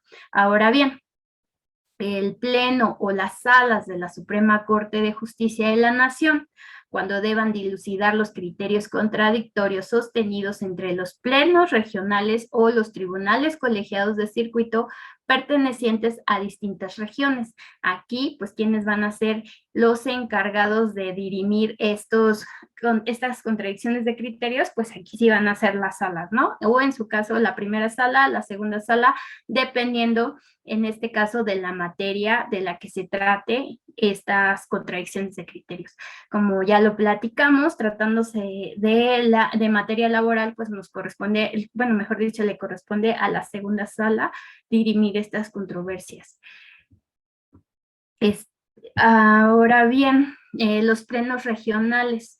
Los plenos regionales, cuando están facultados para resolver estas contradicciones de criterios, pues es cuando deban dilucidarse criterios contradictorios sostenidos entre los tribunales colegiados de circuito de la región correspondiente. Entonces ya lo vamos a platicar, como se los decía, cómo se integran. Pero bueno, para efectos de este tema, pues lo importante, lo relevante es saber, bueno, ¿cuándo va a resolver el pleno regional? Pues el pleno regional va a resolver cuando involucre dilucidar criterios contradictorios sostenidos entre tribunales colegiados de circuito de esa región de la que pertenezcan. Ya lo mencioné, la región norte o la región sur, ¿no? Vamos a ver más a detalle cómo se dividen, pero para efectos solo de ahorita de saber quién conoce. Bueno, aquí los plenos regionales están establecidos en el Acuerdo General 67, diagonal 2022, del Pleno del Consejo de la Judicatura Federal, que reglamenta la competencia, integración, organización, funcionamiento de los plenos regionales. Y el Acuerdo General 108, diagonal 2022, que establece, bueno, emitido, mejor dicho, por el Pleno del Consejo de la Judicatura Federal, que establece lo relativo a la creación, denominación, inicio de funciones de los plenos regionales, de la región centro-norte o de la región centro-sur, así como su competencia, jurisdicción territorial y domicilio. Entonces aquí ya se los mencioné, voy a compartir las diapositivas, pero bueno, pues aquí con estos códigos QR ustedes podrán checar estos acuerdos generales si les interesa abundar un poquito más en cómo se integran la competencia, las regiones y todo. Nosotros lo vamos a ver de una manera un poco más general, pero desgrasgos, pero pues un poquito más adelante, ¿no? Ahora bien, los plenos regionales. El Acuerdo General 67, diagonal 2022 del Pleno del Consejo de la Judicatura Federal, pues en esencia establece esto. Los plenos de circuito, mejor dicho, antes de la reforma eran denominados plenos de circuito. Después de la reforma se entiende como plenos regionales. ¿Cómo se integraban? La integración de un pleno de circuito antes de la reforma, pues en los circuitos se integraban, dicen, los circuitos en los que solo hay 2 tribunales se integran con la totalidad de los magistrados que los conforman. Recordemos que en algunas entidades federativas, pues solo hay 2 tribunales colegiados, ¿no? A diferencia, en este caso, del primer circuito, donde existen 17 tribunales colegiados, al menos en materia laboral. Entonces, digamos, ahí había como una cierta variante dependiendo de la entidad federativa a la que estuviéramos refiriéndonos, ¿no? Y la segunda es, en los circuitos donde existan más de 2 tribunales colegiados, se integrarán por el magistrado elegido por el pleno del tribunal. Aquí nos encontramos en el supuesto del primer circuito, donde les comentaba que existían, porque ahora pues desapareció un tribunal colegiado en materia laboral, Eran 17, actualmente son 16, pero anteriormente a la reforma, pues todos estos tribunales tenían que ponerse de acuerdo para elegir a un magistrado cada año para que integrara el pleno de circuito. Entonces, estos plenos estaban integrados, en su caso, por 17 magistrados en materia laboral, al menos en el primer circuito, y como ya se los comentaba, pues era un poco complicado a veces que llegaran a algún acuerdo. Imagínense unificar una sentencia, aprobarse por, pues digamos, en este tanto por tantos juzgadores, pues era un poco complejo. Ahora, a partir de la reforma, pues se reduce el número de miembros que lo integran y ahora se establece que pueden ser 3 personas. Estas pueden ser magistrados o magistradas. La única característica o requisito, mejor dicho, es que estos ya estén ratificados. Ahora ya no es un pleno regional, digamos uno por cada circuito, sino en su caso ahora son plenos regionales y se conforman por ciertos bloques. Ahorita lo vamos a ver. Y bueno, ¿cuál es la competencia?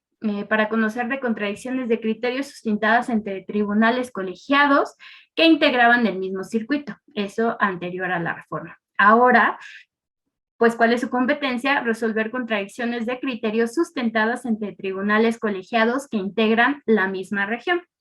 Ahora vamos a ver cómo se integran las regiones. Esto es muy importante, ¿no? Porque si nosotros leemos a lo mejor un criterio emitido por la región norte, pues decimos, bueno, en principio pues estaría delimitado por la materia, pero al menos en, no sé, en materia común o algo así, podría a lo mejor surgir alguna duda en relación a esta obligatoriedad, pero bueno, dice 32 circuitos judiciales. Nosotros, como ya lo sabemos, pues existen estos 32 circuitos, y bueno, así se ordenan los plenos de, digamos, en total somos 32 circuitos. Ahora, antes de la reforma, ya lo platicamos, los plenos de circuito pues integraban dependiendo del número de tribunales colegiados que existieran en ese circuito. Entonces, en algunos, como en el primer circuito en la Ciudad de México, pues existían estos 16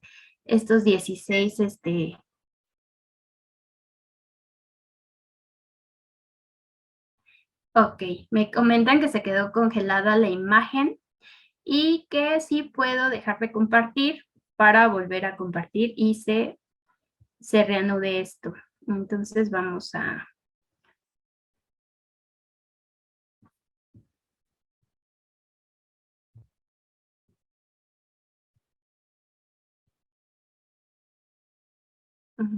¿Me pueden confirmar si ya se visualiza la presentación?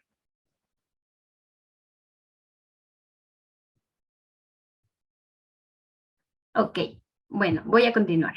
Entonces, ahora sí veíamos, ¿no?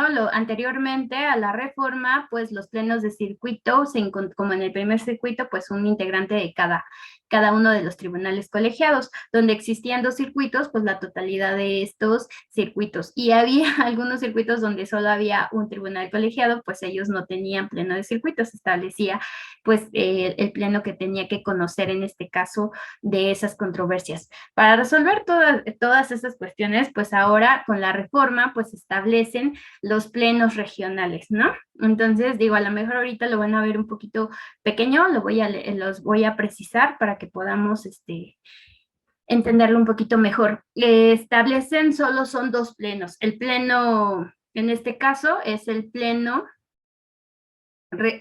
centro-sur y el pleno, permítanme, el pleno centro-sur y el pleno centro-norte.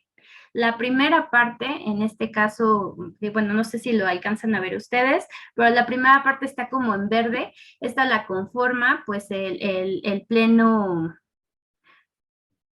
La primera parte, bueno, la parte de la región centro-sur se compone, a ver, los voy a, digamos, me voy a permitir establecerlos. Ay, perdón. Dice, lo conforma el primer circuito, la Ciudad de México, que comprende pero solo ciertas materias. Aquí hay algo peculiar de los plenos regionales. Vamos a encontrar a la Ciudad de México como parte de este pleno regional sur y como parte de este pleno regional norte. digamos que pertenece a ambos, solo que va a ser solo en algunas materias. No sé si me doy a explicar, pero bueno, ahorita lo vamos a ver más a detalle. La región centro-sur la conforma el primer circuito, Ciudad de México, pero solo en materia civil y de trabajo. El tercer circuito, que es Jalisco, sexto circuito Puebla, séptimo circuito Veracruz, décimo circuito Tabasco, décimo primer circuito Michoacán, décimo tercer circuito Oaxaca, décimo cuarto circuito Yucatán, décimo octavo circuito Morelos, vigésimo circuito Chiapas, vigésimo primero circuito Guerrero, vigésimo séptimo circuito Quintana Roo, vigésimo noveno circuito Hidalgo, vigésimo primer circuito Campeche y trigésimo segundo circuito Colima. Esto lo conforman digamos, la región centro-sur. Y la región centro-norte está conformada por el primer circuito de la Ciudad de México, pero solo en las materias relativas a penal y administrativa. También el segundo circuito, Estado de México, cuarto circuito, Nuevo León, quinto circuito, Sonora, octavo circuito, Coahuila, noveno circuito, San Luis Potosí, décimo segundo circuito, Sinaloa, décimo quinto circuito, Baja California, décimo sexto circuito, Guanajuato, décimo séptimo circuito, Chihuahua, décimo noveno circuito Tamaulipas, vigésimo segundo circuito Querétaro, vigésimo tercer circuito Zacatecas, vigésimo cuarto circuito Nayarit y vigésimo quinto circuito Durango, vigésimo sexto circuito Baja California Sur, vigésimo octavo circuito Tlaxcala y trigésimo circuito Aguascalientes. Hay otro pleno, digamos otro pleno regional, pero este pleno regional es especializado en competencia económica, radiodifusión y telecomunicaciones. Entonces, para efectos de poder entender la aplicación, en este caso, o la aplicabilidad de la jurisprudencia, pues tenemos que tener presente primero cuáles son estos plenos regionales. Entonces, hay que tener presente que existe el pleno centro, la región centro-sur, la región centro-norte y los plenos regionales especializados en competencia económica, radiodifusión y telecomunicaciones. Para efectos de la Ciudad de México, que conforma ambos circuitos, donde pudiera existir esta confusión, pues nos vamos a ir a la materia. En este caso, para efectos del primer circuito, pues nos rige la región centro-sur, porque es la que regula lo relativo a la materia de trabajo. Una vez precisado lo anterior, pues vamos a continuar. Ahora bien, aquí viene un ejemplo, en este caso de contradicción de criterios, ¿no? Dice control de tabaco. El artículo 16, fracción sexta de la Ley General Relativa vulnera el principio de igualdad. Digo, habla de otro tema, pero solo es para efectos de poder visualizarlo. Entonces emite una tesis y en el amparo en revisión, en otro amparo, otro tribunal, en este caso, establece un criterio distinto. En dichos asuntos se concluyó en esencia que las limitaciones y prohibiciones previstas al artículo 16, fracción sexta de la Ley General para el Control de Tabaco son constitucionales, ya que no vulneran el principio de igualdad a la luz de un escrutinio constitucional estricto. Entonces, como lo vemos, aquí hay dos criterios contrarios y pues se hace una denuncia de contradicción de criterios, se resuelve y se establece en este caso por mayoría de 7 votos del Pleno de la Suprema Corte de Justicia de la Nación, un criterio ya unificado. En este caso es que el control del tabaco, la prohibición absoluta del artículo 16, fracción sexta de la ley respectiva, es inconstitucional. Entonces, este criterio, bueno, estos dos criterios contrarios, en este caso por las salas, pues ya fue resuelto y unificado por el Pleno de la Suprema Corte de Justicia de la Nación. Aquí, pues me permití hacer ya, o ponerles o mostrar, visualizarles ya un ejemplo ya un poco más aterrizado en nuestra materia. En este caso, es una jurisprudencia que surgió de una contradicción de criterios en materia laboral. Esta tesis, como ya lo vimos, bueno, su número de registro, la instancia fue emitida por la segunda sala de la Suprema Corte de Justicia de la Nación. La tesis es la número 14, diagonal 2023, corresponde a la 11ª época.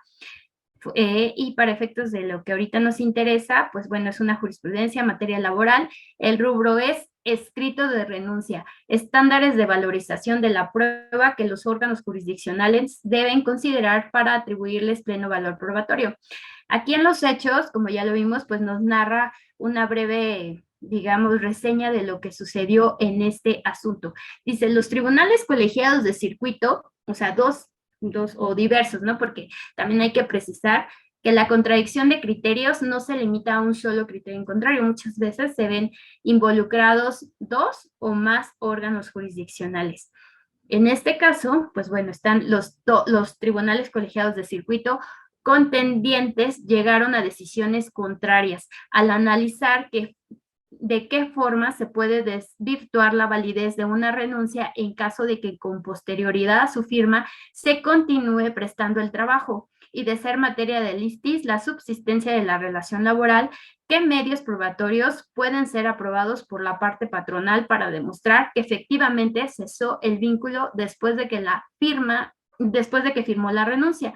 Así, uno de los tribunales sostuvo que la retractación es la única manera de restarle valor probatorio y que en caso de que ésta no haya sido invocada por la quejosa en la secuela procesal, se deberán excluir de la litis las pruebas que sean exhibidas con la intención de demostrar la subsistencia de la relación laboral con posterioridad a la renuncia.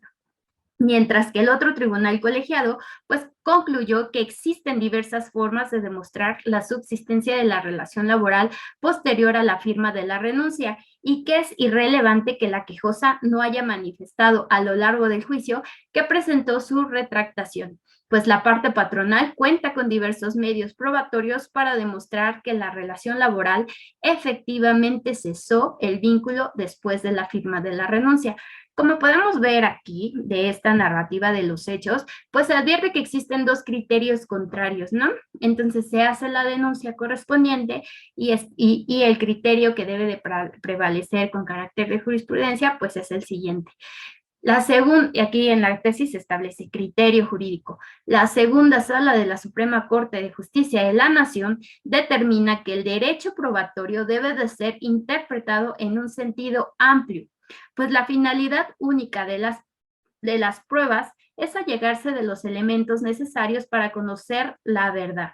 Así, el escrito de renuncia tendrá valor probatorio únicamente si se demuestra de manera fehaciente que fue emitida de manera autónoma y unilateral, para lo cual el órgano jurisdiccional estará en actitud de sufrir en todo momento la deficiencia de la queja en favor del trabajador, pues lo que se busca es introducir a juicio todas las cuestiones necesarias, sean argumentativas o probatorias, circunstancia que una vez vislumbrada permite corroborar si efectivamente cesó la relación laboral de manera posterior a la firma de la renuncia. Entonces, digamos, este es el criterio que debe de prevalecer. Y finalmente, pues ya lo platicamos en el anterior ejemplo, la Corte establece la justificación que tiene para emitir este criterio.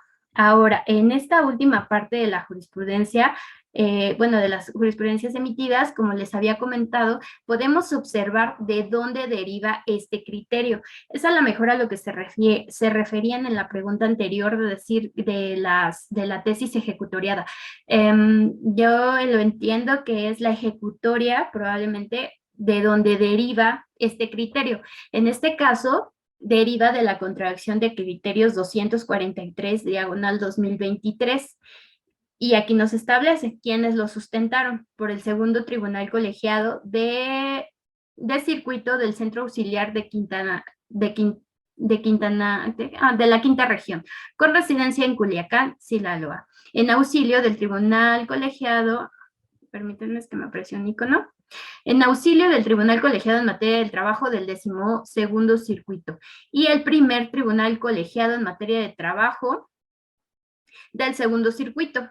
Fue resuelta el 8 de febrero de 2023, tuvo una votación de unanimidad de 4 votos de los ministros, y bueno, allí ya establece los nombres de los ministros, y Y bueno, aquí podemos, digamos, siempre, por eso es importante también cuando checamos una jurisprudencia, pues aquí en esta última parte establecer de dónde surgió este criterio. Entonces, saber si derivó de, como lo veíamos anteriormente, de un precedente obligatorio o en este caso si surgió de una contradicción de criterios.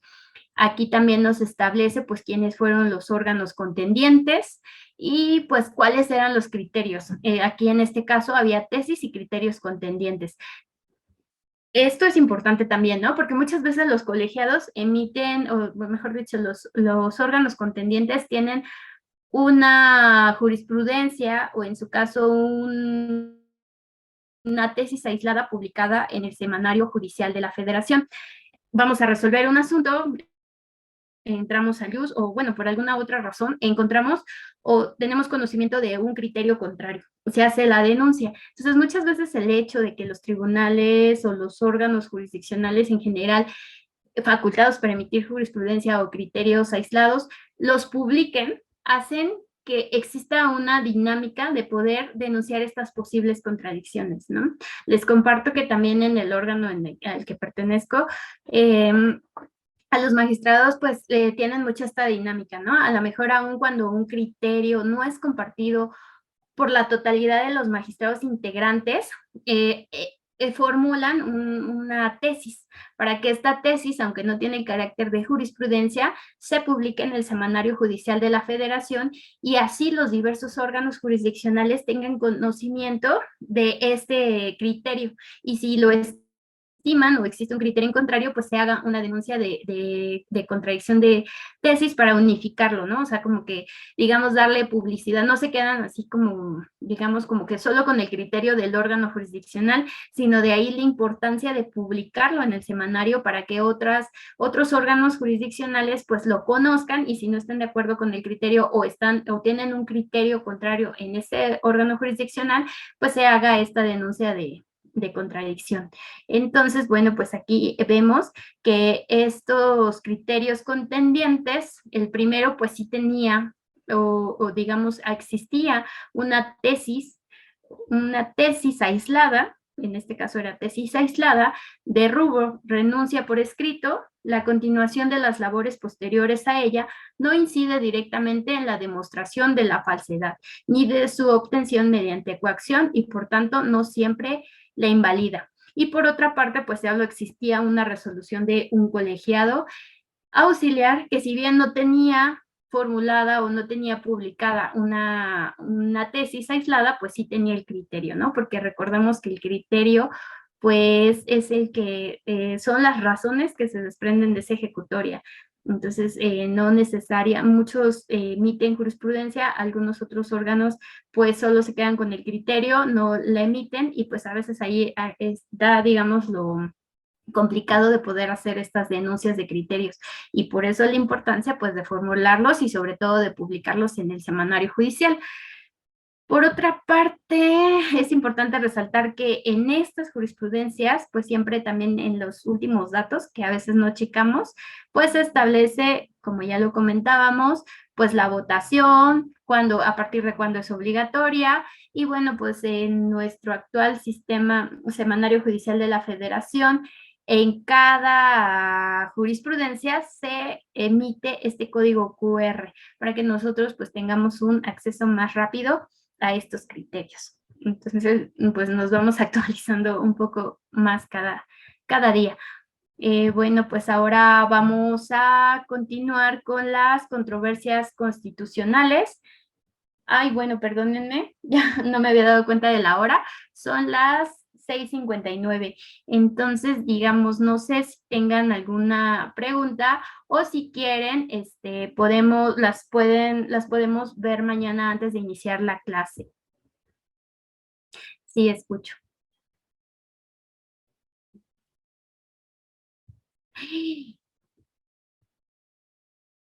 Sí, bueno, perdón, no me había dado cuenta que no tengo mi video activado. Una disculpa y todo por no leer el chat, pero déjenme se los activo.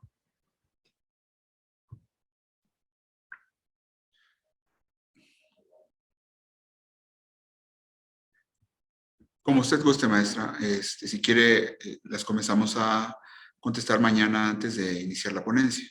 Pues mire, quizá por la hora, digo, son las 7, tampoco me gustaría interferir en las actividades que ustedes tienen. Entonces, si quieren mañana, pues a primera hora comenzamos con estas preguntas. De cualquier forma, como les había comentado, para mí era importante esta primera clase, establecer un panorama general, que lo tengamos presente y pues ya mañana, digamos, de manera un poco más aterrizada, pues podríamos entender y van a surgir, supongo que más preguntas y dudas que vamos a poder ir resolviendo. Entonces, digamos, por esta parte, pues digo, para no interferir y digamos, en este caso, quitarles tiempo, pues daríamos por terminada esta clase. Nos vemos en la próxima sesión y pues ahí continuaré con la respuesta a sus preguntas y con con esta presentación. Maestra Marisol Coyol, muchas gracias por su destacada exposición. De igual manera, agradecemos la participación de todos los presentes. Les recordamos que en la siguiente sesión se concluirán los tópicos previstos para el cuarto módulo de este taller, el cual se llevará a cabo en punto de las 17 horas el día jueves 29 de junio. Para tal efecto, el día de mañana les será enviada a sus correos electrónicos la nueva liga para el registro de ingreso al curso. Sin otro particular, agradecemos su presencia. Buenas noches.